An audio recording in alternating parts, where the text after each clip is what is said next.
প্রধানমন্ত্রী যখন বঙ্গভবনে যেত সরাসরি রাষ্ট্রপতির অফিসে যেত, কিন্তু আওয়ামী লীগের আমলে দেখেছি রাষ্ট্রপতি চাকরের মতো ফুলের তোড়া নিয়ে গাড়ির থেকে যখন প্রধানমন্ত্রী নামে তার জন্য অপেক্ষা করত। এটা একটা চাকরের কাজ ছিল, রাষ্ট্রপতির কাজ না। সুতরাং এই সমস্ত চাকর বাকরকে দিয়ে বাংলাদেশের রাষ্ট্র পরিচালনা করা এটা অত্যন্ত দুঃখজনক। কথা বলেছি আমার প্রেস কনফারেন্সের নোটে। একটা হলো ৮-১০ জন লোক পুরা বাংলাদেশের ব্যবসা বাণিজ্য অর্থনীতি নিয়ন্ত্রণ করে। এদের মধ্যে একজন লোটা শুধু গ্রেপ্তার হয়েছে, নজরুল। বাকি লোটাগুলি এখনো বাইরে আছে। শোনা যাচ্ছে এই লোটাগুলির কাছ থেকে কোনো রাজনৈতিক দল পয়সা নিয়েছে, টাকা নিয়েছে, নগদ টাকা, হাজার হাজার কোটি টাকা লেনদেন হয়েছে, যার কারণে এই লোটাগুলির নাম প্রকাশ্যে আসতেছে না। আমরা শুধু এলডিবির পক্ষ থেকে এই লোটাগুলির নাম বলছি।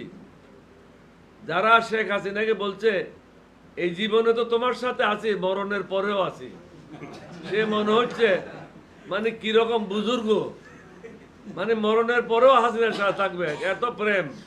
এই গভীর প্রেমিককে ছেড়ে হাসিনা বিদেশে কিভাবে গেল সেটাই এখন প্রশ্ন।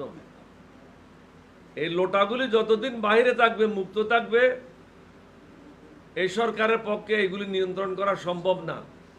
তাছাড়া রাষ্ট্র পরিচালনার একটা অভিজ্ঞতার প্রয়োজন রয়েছে, দক্ষতার প্রয়োজন রয়েছে, আন্তরিকতার প্রয়োজন রয়েছে, কঠোর পরিশ্রমের প্রয়োজন রয়েছে।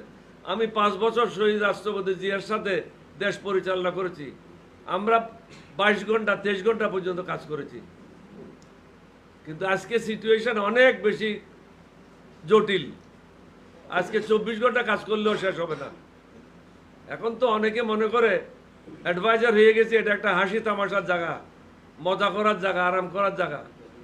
কিন্তু জনগণ যে হারে হারে টের পাচ্ছে তাদের কর্মকাণ্ডের ফলে, জনগণ তো মোটেই স্বস্তিতে নাই।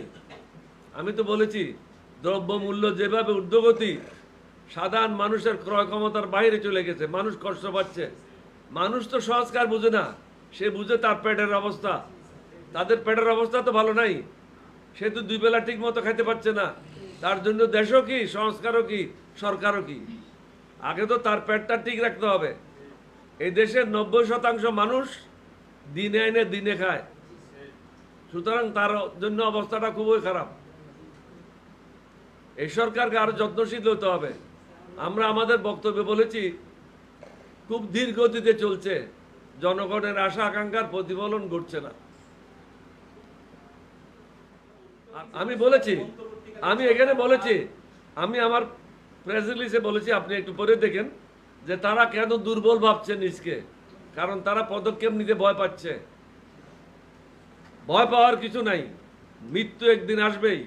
সেই মৃত্যুটা হয়তো হবে কাপুরুষের নয়, সুপুরুষের, ইমানদারের।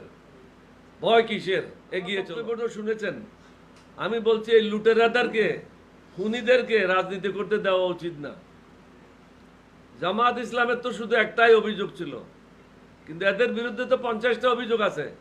এই লুটেরাদেরকে রাজনীতি করতে দেওয়া মানে গণতন্ত্র ধ্বংস করা এবং আইনের শাসনকে ধ্বংস করা।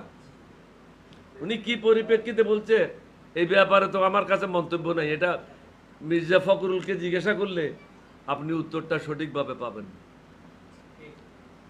আর কোনো প্রশ্ন থাকলে আমরা শেষ করি।